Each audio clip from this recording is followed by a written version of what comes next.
Konsep tragedy of commons yang dikemukakan oleh Gareth Hardin menjelaskan bahwasanya sumber daya bersama seperti hutan, sungai, dan laut akan cenderung dieksploitasi secara berlebihan jika tidak diatur dengan regulasi yang kuat. Dalam konteks musik ini, Dewan Juri, ketika negara terlalu menekankan pertumbuhan ekonomi sebagai ukuran utama keberhasilan, maka regulasi lingkungan kerap kali dilonggarkan. Akibatnya, negara yang seharusnya menjadi pengendali dan pelindung sumber daya bersama justru melemahkan fungsi pengawasannya, sehingga perlindungan ekologis menjadi subordinat dari target pertumbuhan. Lalu pertanyaannya, Dewan Juri, apakah negara masih benar-benar menjadi penjaga kepentingan publik atau telah berubah menjadi fasilitator eksploitasi atas nama pertumbuhan? Assalamualaikum warahmatullahi wabarakatuh. Shalom, Om Swastiastu, Namo Buddhaya, salam kebajikan bagi kita semua. Dewan Juri yang terhormat serta insan yuris yang arif lagi terpelajar. Perkenalkan kami dari tim Maliki dengan saya Hidayatul Mabrurah selaku pembicara pertama, Citra Afifah selaku pembicara kedua, serta Dewi Kartika selaku pembicara ketiga. Yang dalam hal ini mengamini mosi perdebatan, yakni penekanan berlebihan pada pertumbuhan ekonomi telah mengaburkan prioritas negara dalam merespon krisis ekologis. Dewan Juri, perlu digarisbawahi bahwasanya kami tidaklah berdiri untuk menolak pertumbuhan ekonomi. Namun, yang menjadi persoalan di sini adalah ketidakseimbangan dari prioritas itu sendiri. Sebagaimana yang kita ketahui bersama, Dewan Juri, bahwasanya pertumbuhan ekonomi adalah kebutuhan negara berkembang. Namun, ketika pertumbuhan ekonomi dijadikan tujuan tunggal tanpa mempertimbangkan daya dukung lingkungan, disitulah masalah ini muncul.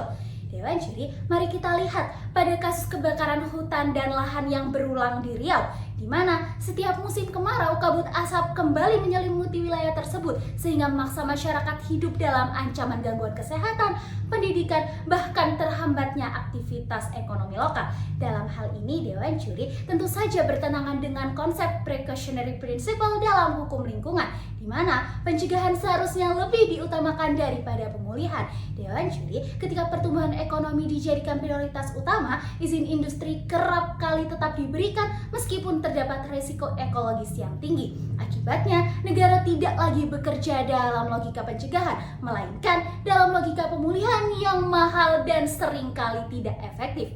Dewan Juri yang terhormat, penekanan berlebihan pada pertumbuhan ekonomi memanglah menjanjikan manfaat jangka pendek yang konkret. Namun, ia berpotensi menyembunyikan konsekuensi jangka panjang yang jauh lebih mahal secara sosial, ekologis, dan ekonomi. Dalam pasal 28H ayat 1 Undang-Undang 1945 secara tegas menjamin hak setiap orang atas lingkungan hidup yang baik dan sehat.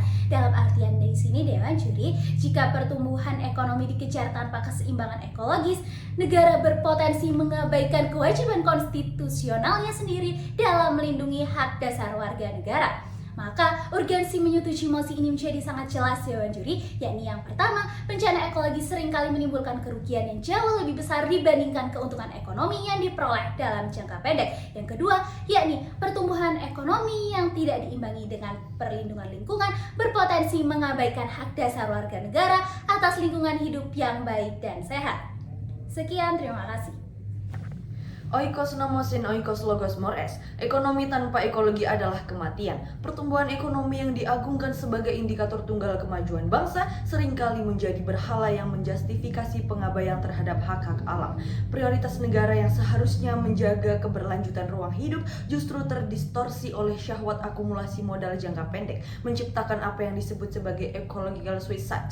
Assalamualaikum warahmatullahi wabarakatuh. Shalom, Om Swastiastu, Namo Buddhaya, salam kebajikan bagi kita semua. Perkenalkan, saya Citra Afifah Omaira selaku pembicara kedua yang akan melanjutkan bangunan argumentasi yang telah dibangun apik oleh pembicara pertama kami. Dewan Juri yang terhormat, secara tegas kami mendukung mosi perdebatan kali ini yang mengangkat mengenai penekanan berlebihan pada pertumbuhan ekonomi yang telah mengaburkan prioritas negara dalam merespon krisis ekologis. Dewan Juri yang mulia, arif dan terpelajar, dan seluruh insan pemerhati bangsa, perlu kita ketahui bersama bahwa orientasi pembangunan kita saat ini terjebak dalam paradigma developmentalisme yang sempit. Prinsip ini bersumber dari obsesi terhadap produk domestik bruto atau PDB sebagai kompas tunggal. Robert Costanza dalam jurnal Nature tahun 1997 mengingatkan bahwa nilai jasa ekosistem global jauh melampaui produk domestik bruto atau PDB dunia. Negara sebagai the guardian of environment sebagaimana amanat pasal 28H ayat 1 Undang-Undang Dasar 1945 yang menjamin hak atas lingkungan hidup yang baik dan sehat, kini justru lebih berperan sebagai martir bagi kepentingan pasar. Namun Dewan Juri pada faktanya negara beberapa kali dinilai melangkahi mandat ekologis demi memuluskan arus investasi yang dianggap sebagai dewa pertumbuhan.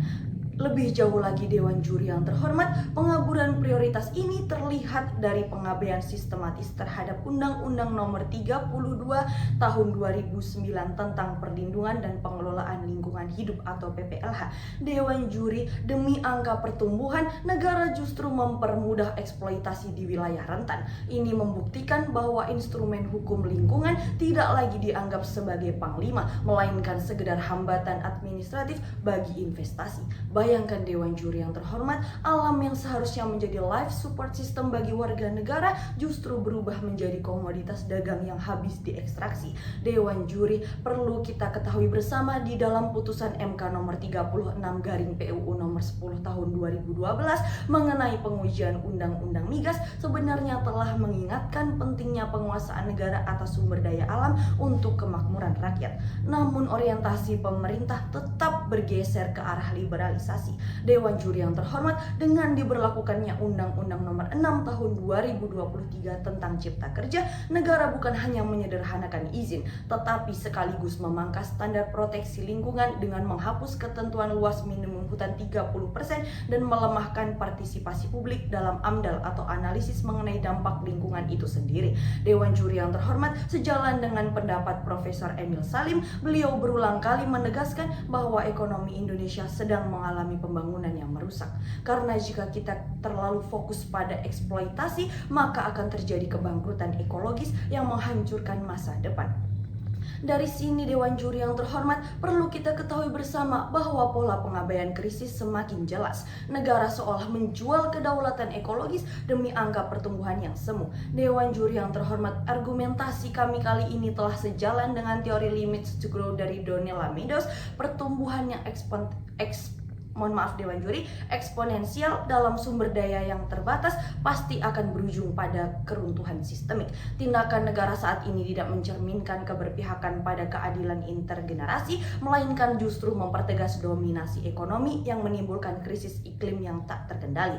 Maka dari itu Dewan Juri yang mulia, arif dan terpelajar, dan seluruh insan pemerhati bangsa, sekali lagi dengan lugas dan tegas kami menyatakan mendukung penuh adanya mosi perdebatan kali ini.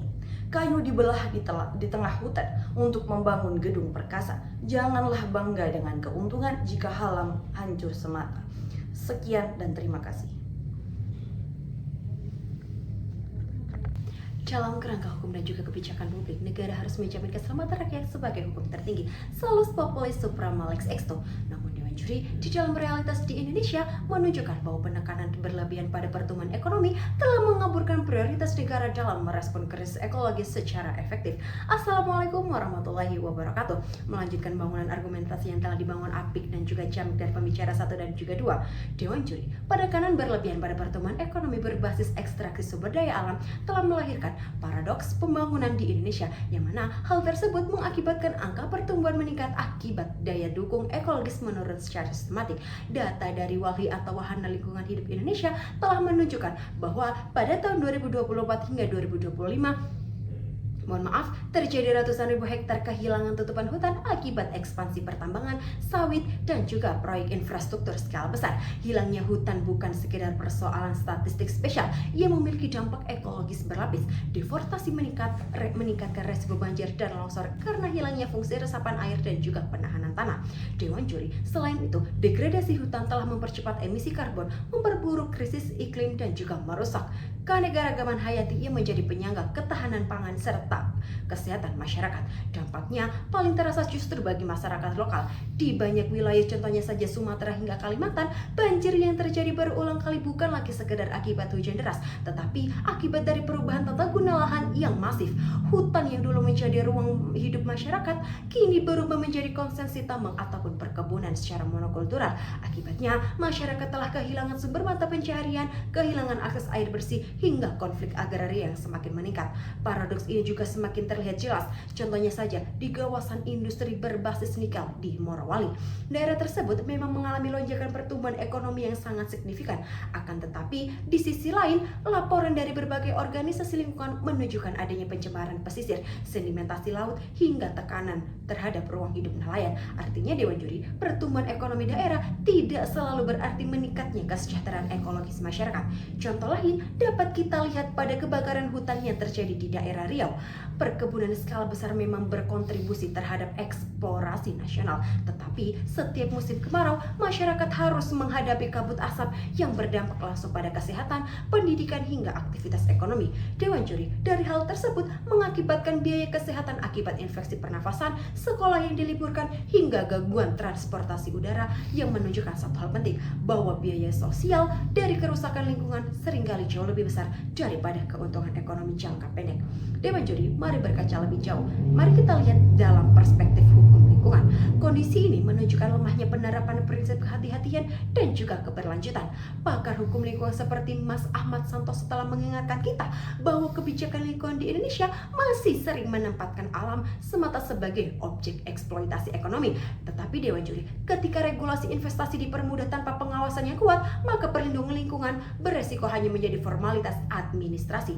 Masalahnya, ini bukan hanya menyentuh keadilan antar generasi. Hilangnya hutan hari ini berarti berkurangnya cadangan air, meningkatnya suhu lokal, menurunnya produktivitas pangan, hingga hilangnya sumber obat pangan secara alami di masa yang akan datang. Dengan kata lain, generasi mendatang akan mewarisi resiko ekologis yang tidak mereka bebankan.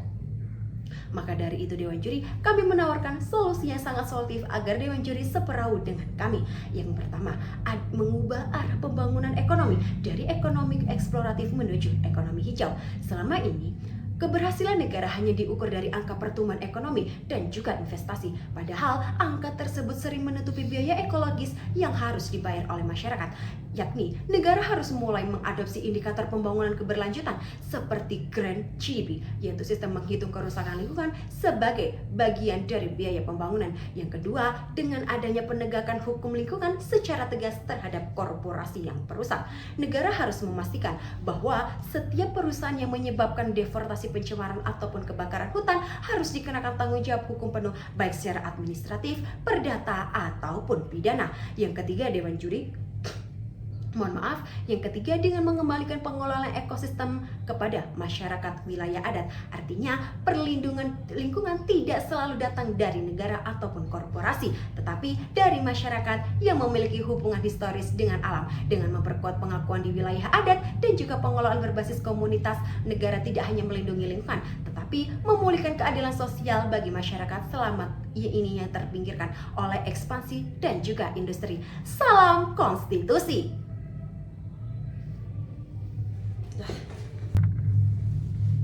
Dewan Juri yang terhormat, telah sampailah kita pada akhir perdebatan yang menunjukkan siapa yang berdasar dan siapa yang sekedar beralasan. Emosi haruslah mendalam dan tuntas agar perdebatan menjadi tepat dan pantas.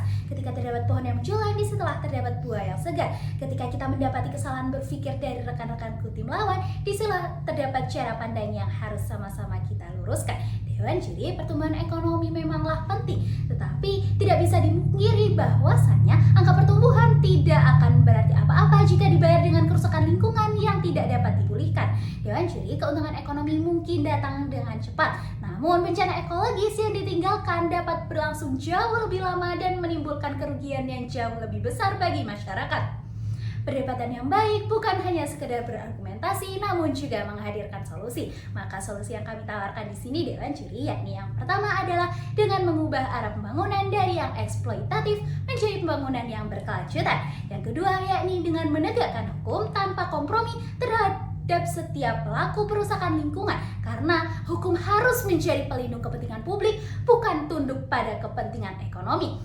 Dan yang ketiga, yakni dengan mengembalikan pengelolaan alam kepada masyarakat, karena mereka yang hidup paling dekat dengan alam justru sering menjadi penjaga terbaiknya. Dewan Juri menyetujui mosi ini bukan berarti menolak pembangunan, melainkan memastikan bahwasanya pembangunan berjalan dengan tanggung jawab dan keberlanjutan. Pergi ke hutan memetik rotan, rotan dianyam menjadi anyaman. Ekonomi boleh terus bertumbuh dan berjalan, namun lingkungan tetap harus jadi perhatian.